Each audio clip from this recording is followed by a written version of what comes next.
हमारे साथ आज पैनल में जुड़े हैं। मुजफ्फर खान साहब रिटायर्ड जज हैं और साथ में सुप्रीम कोर्ट के एडवोकेट वकील भी हैं।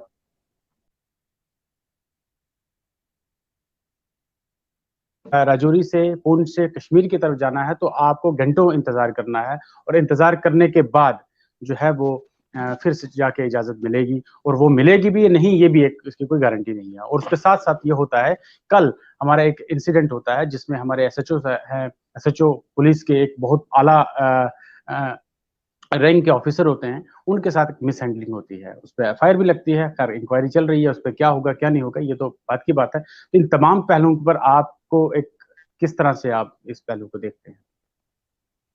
देखें, मुझे लगता है आपने एक बार पहले भी मुझे पैनल पे लिया था, पैनल डिस्कशन इसी मुगल रोड पे जी। मैं दुरुस्ती करता चलूंगा कि भाई जो आपने कहा कि इस मुगल रोड पे रिस्ट्रिक्शंस नहीं हैं, बल्कि there is an imposition of complete ban. बिल्कुल एक किस्म का बैन है। और वो जो लेफ्टिनेंट गवर्नर साहब की ट्वीट है, it is more of a prohibition than the permission, prohibiting all others except two communities that too for passage of their livestock. अगर आप उस ट्वीट को पढ़ोगे, if that tweet is the only basis, it is more of a prohibition than a permission. और शायद आपको याद होगा कि मैंने आपको बताया था कि हमारी जो बेसलाइन आर्गुमेंट थी वो यही थी कि भाई ये डिस्क्रिमिनेशन क्यों? क्या एक डिस्ट्रिक्ट से दूसरे डिस्ट्रिक्ट में मूव करने के लिए किसी वीजा की जरूरत है, परमिट की जरूरत है, और किस कानून के तहत है ये भी तो बता दो। बिल्कुल, क्योंकि मूवमेंट पर रिस्ट्रिक्शन सिर्फ दो ग्राउंड पे हो सकती है। Even the security of the state cannot be a ground for restricting the movement of a citizen within country. I'm not talking of the union territory only, within country. Security of state reason नहीं हो सकता। Security of the state friendly relations जो हैं, they can be a ground to deprive a person of his fundamental right to speech and expression. Yes. But it cannot be a ground to deprive a person of his movement, of his free choice to acquire and reside in any part of the country.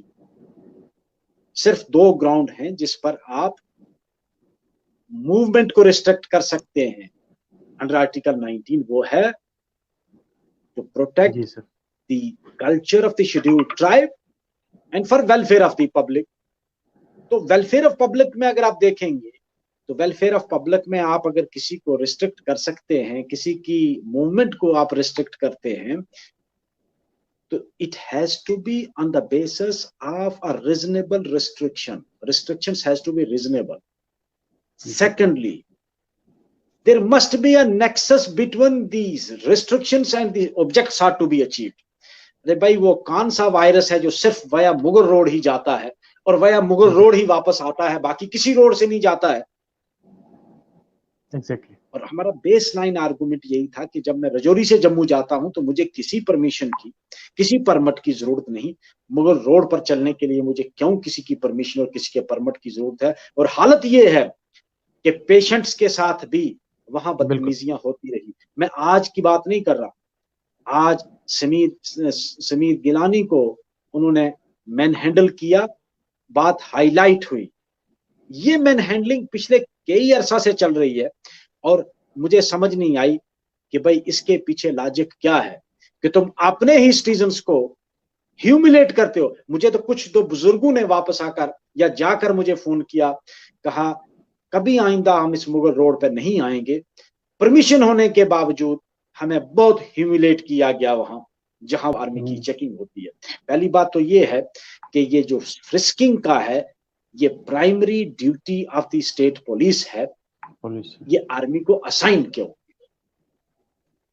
Army की तो उस वक्त जरूरत पड़ेगी जब state police उसके request करेगी कि भाई हमें असिस्ट करो आप। तो ये तो जॉब जो है ये लॉ एंड ऑर्डर की जो एजेंसीज हैं, पुलिस है, आपके साथ अगर असिस्ट करता है कोई आर्मड पुलिस वाला है, डिस्ट्रिक्ट पुलिस वाला है, ये उनका काम है, ये आर्मी का काम ही नहीं है फ्रिस्किंग। जो नॉर्मल जो क्राइम है, फॉर एग्जाम्पल जी, कभी कभी ये देते हैं जी यहाँ से नारकोटिक्स जो है वो क्रॉस होती है, अरे भाई उसके लिए तो पुलिस तो उसी के लिए बनी है ना, बिल्कुल। आर्मी का वो जॉब नहीं है।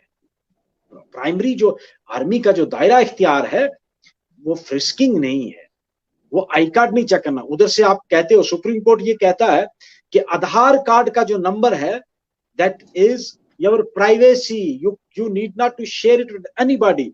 इवन द बैंक जो है, बैंक को ये इख्तियार नहीं है कि वो आपका आधार कार्ड मांगे, क्योंकि उसमें आपकी सीक्रेट इंफॉर्मेशन है जो आपका राइट टू प्राइवेसी में आता है अंडर आर्टिकल 21 में। बिल्कुल, आप किसी को शेयर नहीं कर सकते हैं। Nobody can force you to share your secret that Aadhaar card number. लेकिन आप वहां क्या करते हो, आधार कार्ड लाओ जी, उसका नंबर लिखते हो आप। You are violating the supreme court judgment. Supreme court ने क्लियर कट कहा है कि आधार कार्ड आप नहीं मांग सकते किसी भी। आप पहले हम जब सिम लेते थे तो आधार कार्ड, तो सुप्रीम कोर्ट ने मना किया। क्यों? कि आधार कार्ड पे जो फिंगरप्रिंट है आपका और आपका जो नंबर है वो that contain your private information over which you have the fundamental right to protect. Exactly. लेकिन वहां आपको, मुझे ये समझ में नहीं आया कि बाकी जगह ये फंडामेंटल राइट तो चलते हैं, लेकिन मुगल रोड पे जाकर they don't have any entry over the Mughal road. These fundamental rights, they have a barricade there. They can't enter into the Mughal road. और ये बड़ा अनफॉर्चुनेट सा वाका हुआ, और ये वाका हाईलाइट होने के बाद मैं आपको बताऊं कि लोगों के दिलों में जो पहले गुस्सा था वो एकदम प्रोटेस्ट की शक्ल इख्तियार कर गया। और अगर ये एफआईआर नहीं लगती तो इस रजौरी पुंछ में आज हर गली गली में प्रोटेस्ट हो रहा होता। ये गलतफहमी है। मैं आपको बता दूं, कुछ एजेंसीज ने आपने कोई फेवर में, मैंने देखा वो फेसबुक पे चढ़ा रहे हैं कि भाई आर्मी, अरे भाई आर्मी ने ही तो ये सब कुछ किया है। और हालांकि मुझे ये समझ नहीं आती, जो सीनियर ऑफिसर्स आर्मी के हैं, they have great regards for the constitution and the law of the country.